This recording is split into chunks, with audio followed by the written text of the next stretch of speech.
And if I told you that there is such a disturbing, so transformative prophecy that the leaders of the early church have decided to hide it from humanity for over 2,000 years, a revelation that not only predicts the future, but may be fulfilling right now, before our eyes.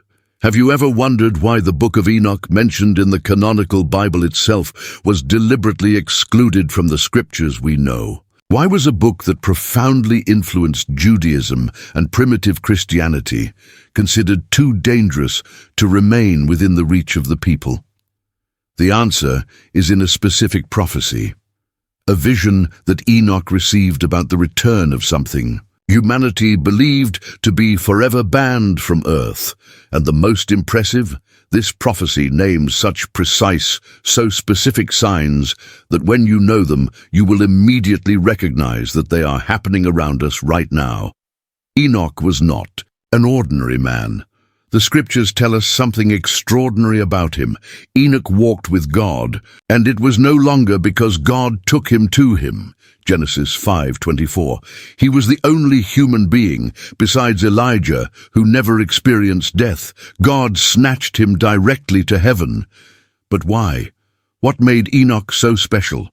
The answer is what he saw, what he knew, what he recorded for future generations. Enoch was chosen to receive visions that would reveal the divine plan for the last days of humanity. And one of these visions was so impactful that the first church priests decided that the world was not ready to know it. But today you are about to discover this hidden prophecy, because maybe it's time for her being revealed. Perhaps we are living exactly in the days that Enoch predicted over 5,000 years ago. This is not a vague prophecy about difficult times or signs in heaven. It is a precise surgical prediction about the return of those that the Bible calls children of heaven. Beings who once walked among men, who brought forbidden knowledge, who corrupted the human race to the point that God had to send the flood to purify the earth. Enoch's prophecy reveals that they will return, not as invaders, but as libertadores, not to destroy, but to raise humanity to a new level of existence. And the signs of your arrival are not meteors or earthquakes, they are transformations. In the very essence of what it means. Have you noticed how our society has changed dramatically in recent decades? How did knowledgeable knowledge yesterday come true today? How is the very definition of humanity being questioned and redefined? According to Enoch's prophecy, this is no coincidence, it is preparation. The early Christians knew this prophecy. Judas, the brother of Jesus, even quotes him in his canonical epistle. And of these also prophesied Enoch, the seventh after Adam, saying, Behold, the Lord is coming with thousands of his saints to make judgment against all. Judas Tucker Fern, 1415. But in the 4th century, when the Council of Laodice defined the biblical canon, the Book of Enoch was deliberately excluded. Historical records show intense debates, fervent discussions. Some religious leaders argued that certain revelations of Enoch were premature to humanity. Premature for what? When? The answer may be happening now. This quote from Judas is only the tip of the iceberg. Enoch's complete prophecy reveals not only who will return, but when, how, and why. And even more disturbing, it reveals that its arrival will not be seen as an invasion, but as a necessary evolution of humanity. Get ready to find out a truth that can completely transform your understanding of our origin, purpose, and destiny. A prophecy that connects the oldest past of humanity with events that may be unfolding right now. The journey we will make together today can forever change the way you see the world around you. To understand the magnitude of this hidden prophecy, we must first know who Enoch was and why its revelations were considered so dangerous by the early church. Enoch lived before the flood, being the 7th patriarch since Adam, and his history in canonical scriptures is deliberately brief, almost mysterious. The biblical account of Enoch is intriguing in its simplicity. He lived 65 years, old, and generated Methuselah. He walked Enoch with God after he generated Methuselah 300 years and generated children and daughters. Every day of Enoch were 365 years. Enoch walked with God and disappeared because God snatched him. This passage reveals something extraordinary. While all the other patriarchs died, Enoch is written that he disappeared because God snatched him. The Hebrew expression used here, lakach, indicates a supernatural transfer, a transition to another dimension of existence without experiencing the physical death. But why did Enoch receive this unique privilege? The answer is what walking with God means. This was not a common expression applied to other patriarchs. Noah, for example, is described as just and perfect, but only from Enoch is said to walked with God. The Hebrew term halak suggests continuous communion, an intimate partnership, an absolute trust relationship. This special intimacy with the Creator qualified Enoch to receive revelations that other men could not stand. The Book of Hebrews confirms, by faith Enoch was transferred not to see death and was not found, because God had transferred him. Seen as before, his translation reached witness that he had pleased God. Hebrews 11:5. The Book of Enoch, discovered in fragments between the manuscripts of the Dead Sea, reveals that during his 365 years on earth, Enoch not only walked with God, but was taken in heavenly views to witness future events of humanity. These visions included the fall of vigilant angels, the flood, and more crucially, a prophecy about the return of the sons of heaven in the last days. The historical importance of the Book of Enoch is undeniable. He is cited directly in the New Testament by Judas, brother of Jesus. Fragments found in Qumran prove that it was widely read and respected by the Essenes, the first priests of the Church, including Justino Martyr, Ireneo, Origen, and Tertullian, considered him inspired deed. So why was it excluded from the canon? The answer lies in the specific content of their prophecies. While other parts of the book were accepted, such as the description of the fallen angels and the flood, there was a particular prophecy that caused extreme discomfort in religious leaders. This prophecy did not speak only of judgment or purification. He spoke of a second coming of the children of heaven, but not as conquerors or destroyers. He described his return as a necessary intervention to raise humanity to a new level of existence, bringing knowledge that would completely transform our understanding of reality, life, and purpose. What made this prophecy so disturbing was its accuracy. Enoch not only predicted that they would return, but described specific signs of their arrival, impossible advances in human knowledge, transformations in the very nature of humanity, and a gradual preparation of collective consciousness to accept truths that were once unthinkable. The deliberate exclusion of Enoch's book from the biblical canon was not a simple or unanimous decision.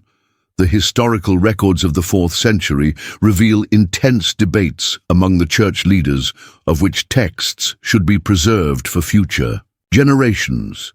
What few know is that the specific prophecy about the return of the sons of heaven was the central point of this controversy. Saint Jerome, responsible for translating the Latin Vulgate, wrote in his letters that certain revelations of Enoch were too disturbing to the common understanding of the faithful. He argued that humanity first needed to mature spiritually before accessing these truths. But mature for what exactly? The answer lies in the nature of prophecy itself. Unlike other apocalyptic predictions that speak of destruction and final judgment, Enoch's hidden prophecy describes a transformation of humanity through the reintroduction of knowledge that has been lost since before the flood. These knowledge would not be imposed by force, but offered as an opportunity for evolution. The original Ethiopian text, preserved by the Ethiopian Orthodox Church, contains passages that were not included even in the most complete translations available today. In these passages, Enoch accurately describes haunting how humanity would recognize the signs of arrival, when the children of men multiply knowledge beyond wisdom, when they create life where there was no life, when they talk to voices that are not their own through machines, they think, then you know that time approaches. This description, written for millennia, seems to describe our technological age, with accuracy that challenges any conventional explanation. Artificial intelligence, genetic engineering, biotechnology, all these advances seem to be fulfilling exactly what Enoch predicted as preparatory signs. But the most disturbing aspect of prophecy is not the technological signs, but the revelation about the nature of the sons of heaven that will return. According to Enoch, they are not foreign beings to humanity. They are our direct ancestors, those who joined the daughters of men before the flood, as recorded in Genesis 6, 2-4. They saw the children of God that the daughters of men were beautiful, and took to themselves women of all who chose. Prophecy reveals that these beings were not destroyed in the flood, but were preserved for the end of the end, in a dimension parallel to our reality. His return would not be an invasion, but a reunion. They would return to fulfill an ancestral promise, raise their descendants, we, humanity, to the level of existence that has always been our right to birth. This concept was unacceptable to early Christian theology, which emphasized the separation between divine and human, heavenly and terrestrial. The idea that humanity could be elevated by beings who were at the same time heavenly and ancestors challenged essential doctrinal foundations. Therefore, the decision was made.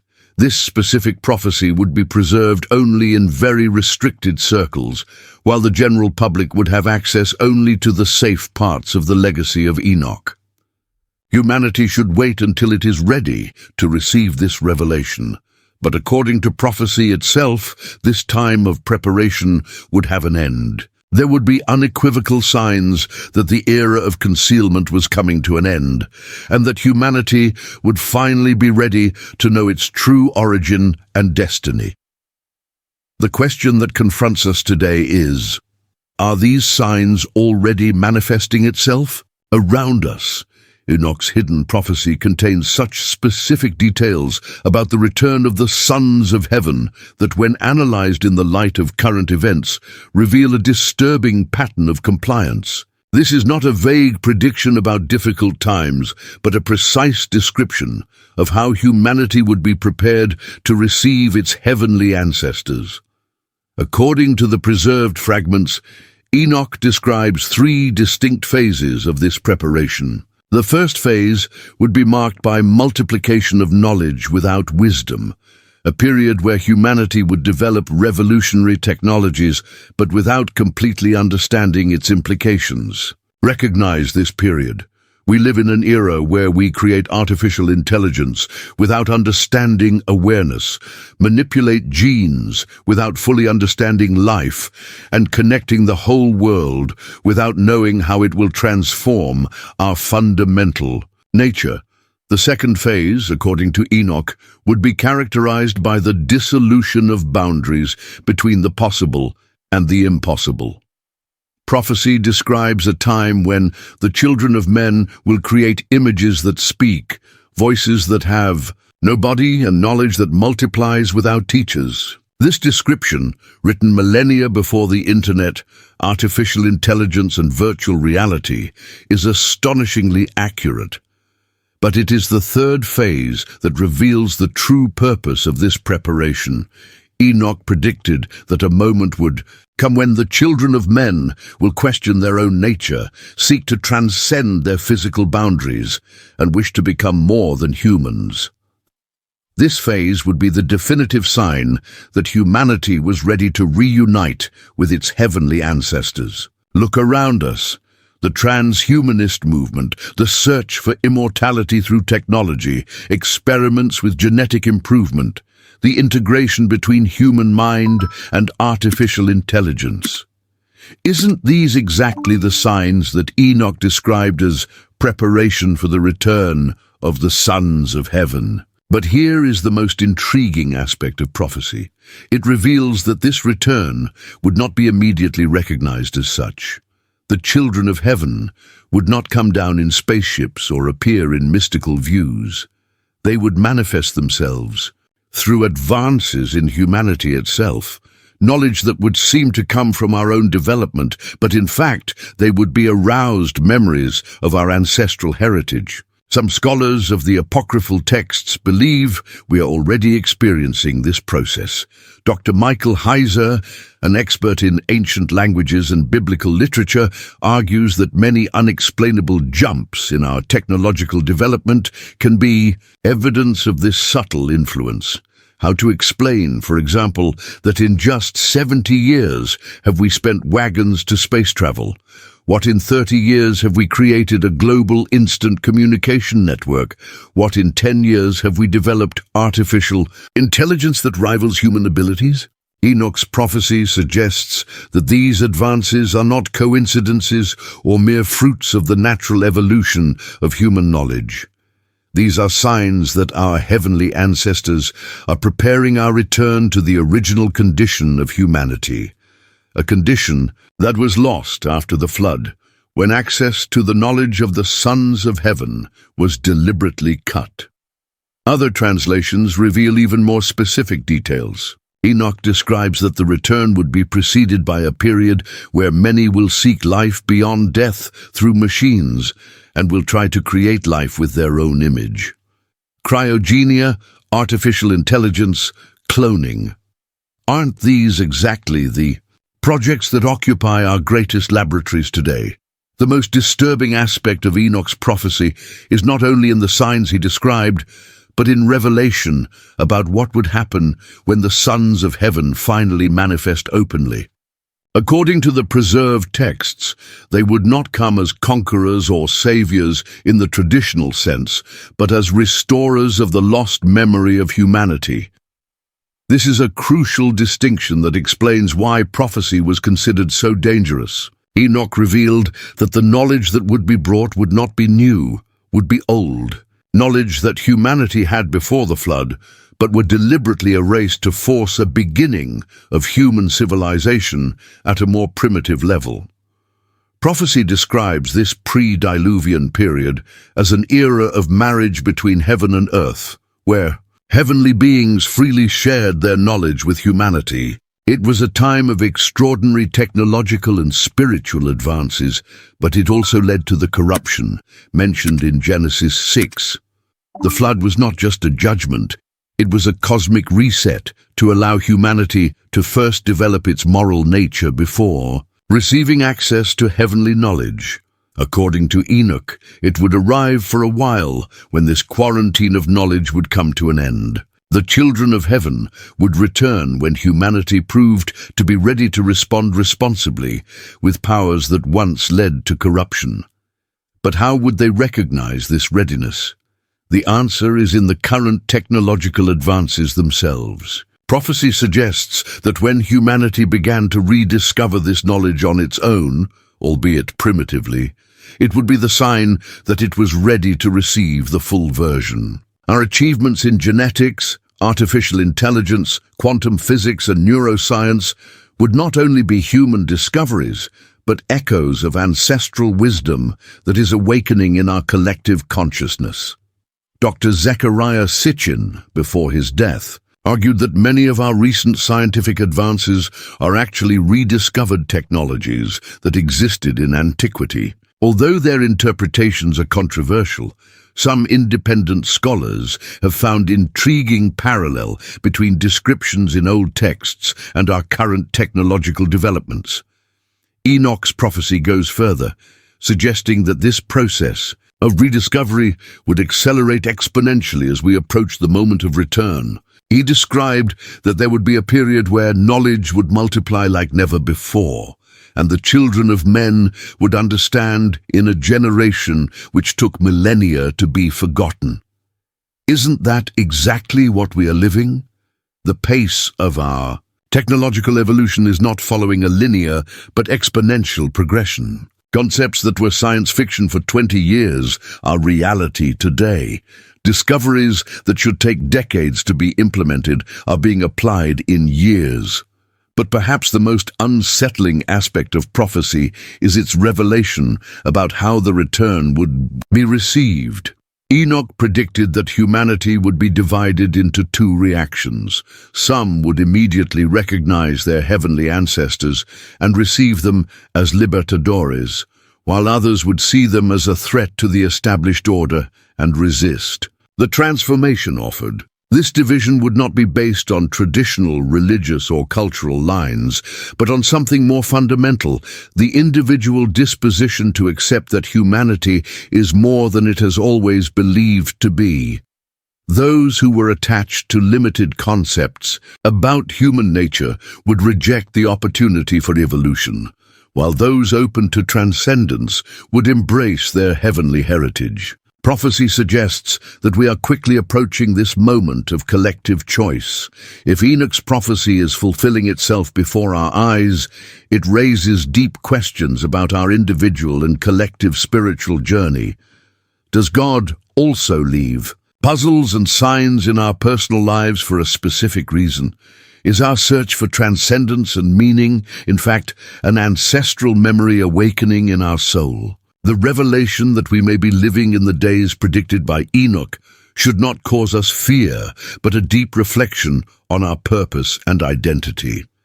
If we are descendants of a union between the heavenly and the earthly, it means that we carry within us both the capacity for the divine and the tendency to the limited human. This duality explains many of the struggles we face daily. Why do we feel constant dissatisfaction with our current condition? Why do we always seek something bigger, more significant, more eternal? From Enoch's perspective, this restlessness is not defective, it is memory. Our soul remembers a superior condition from which we were temporarily separated. Romans 8:19 tells us that creation awaits with burning expectation the revelation of the children of God. This passage, traditionally interpreted as a reference to the second coming of Christ, gains an additional dimension when seen through the lens of Enoch's prophecy. Perhaps we are not just awaiting external intervention, but the awakening of our own sleeping heavenly nature. This does not diminish the importance of faith in Christ, but expands it. Jesus said in John 10:34, quoting the Psalms, "It is not written in your law, I said, are you gods?" This statement has always been a theological puzzle. Why would Jesus remember his listeners that they were called gods? Perhaps because our true identity is greater than we dare to imagine. Enoch's prophecy suggests that the return of the sons of heaven will not replace our need for relationship with God, but will help us understand that this relationship has always been more intimate than we thought. We are not just creatures, worshipping from afar. We are children, reconnecting with our heavenly family. This perspective completely transforms as we see our current challenges. Every technological advancement we witness, every scientific discovery that surprises us, every moment we feel that humanity is transcending its ancient limitations. All this can be seen as signs that we are approaching unprecedented spiritual transformation.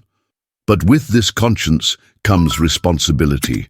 If we are really living in the days predicted by Enoch, then our spiritual preparation is not just about personal salvation, but about being ready for a collective evolution of humanity. Philippians 3:20-21 gains new meaning.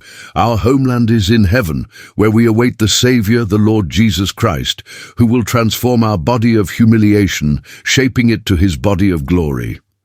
The question is not whether we deserve this transformation, but if we are willing to embrace it. Enoch's prophecy suggests that those who cling to the ancient limitations of humanity will lose the opportunity to participate in this elevation. But those who keep their hearts open to the possibility that we are more than we always believe will be ready to receive their heavenly heritage. Are you prepared to find that your search for purpose and transcendence has always actually a return journey home? Is it ready to accept that we may never have been only humans, but we were always something infinitely bigger? The awareness that we may be experiencing the fulfillment of Enoch's prophecy invites us to a radical transformation in our life of prayer and relationship with God. If our heavenly nature is being awakened, it means that our communication with the divine can transcend the traditional methods we always know. Daniel 12:4 prophecies, "But you, Daniel, close these words and seals this book. Until the end of time, many will rush from one part to another, and science will multiply." This passage has always been interpreted as a reference to increased knowledge in recent times. But in the light of Enoch's prophecy, it gains a deeper dimension. It is not only secular knowledge that will multiply, but also spiritual knowledge that has been sealed by millennia. This confronts us with an essential question.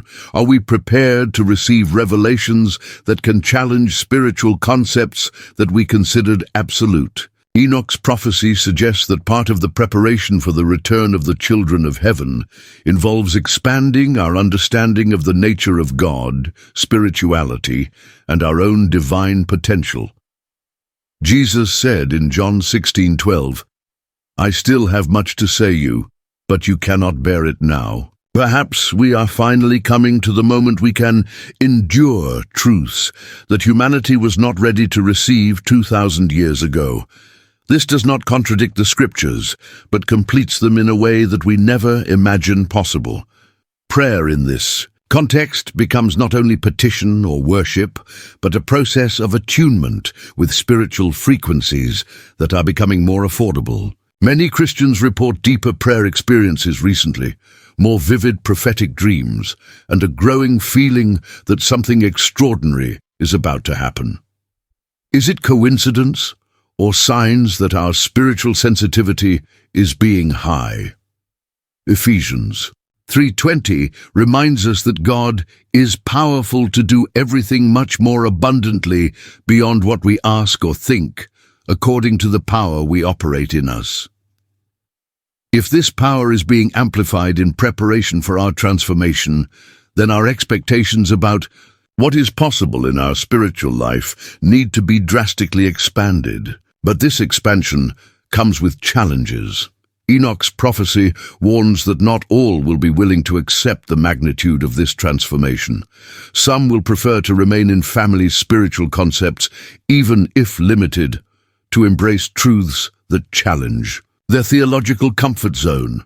As individuals, we face the same choice that humanity will collectively face: to remain in our current understanding of God and spirituality, or open our hearts to possibilities that transcend everything we already know. 1 Corinthians 2:9 declares, "But as it is written, the things the eye did not see, and the ear has not heard, and did not climb to the heart of man, they have prepared for those who love him."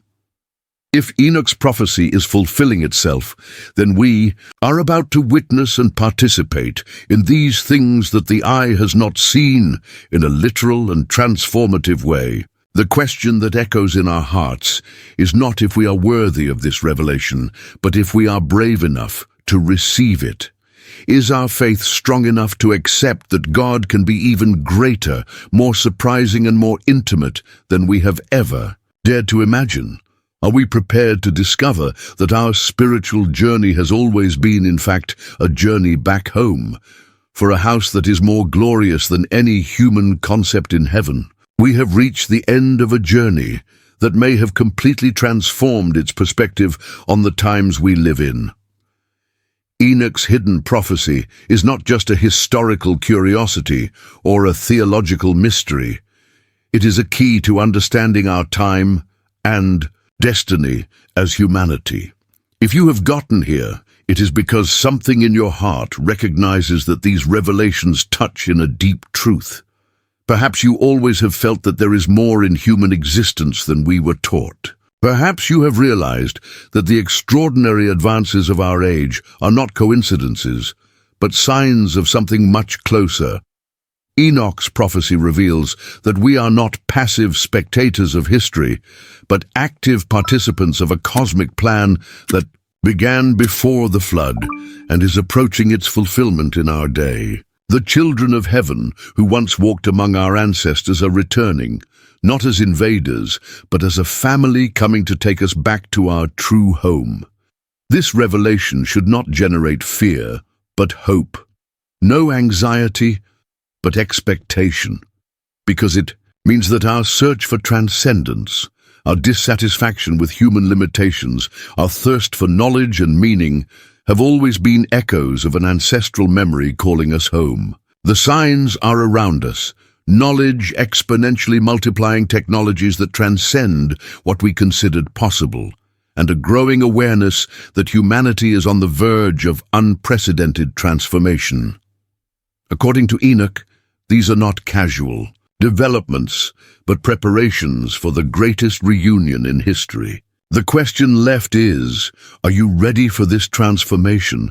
Are you willing to embrace the possibility that your nature is much greater than you have always believed? Are you prepared to find that it may never have been just human, but always something infinitely more glorious?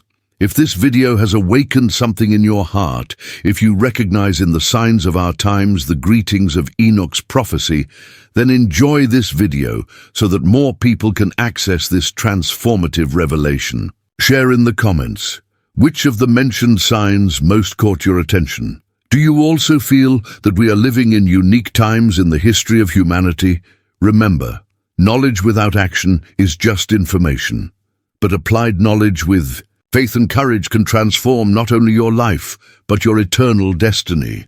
Enoch's prophecy was now revealed to us for a reason. Perhaps it is time to find out what is your role in this extraordinary story that is unfolding before our eyes. The future of humanity may be closer than we imagine, and you were called to be part of it.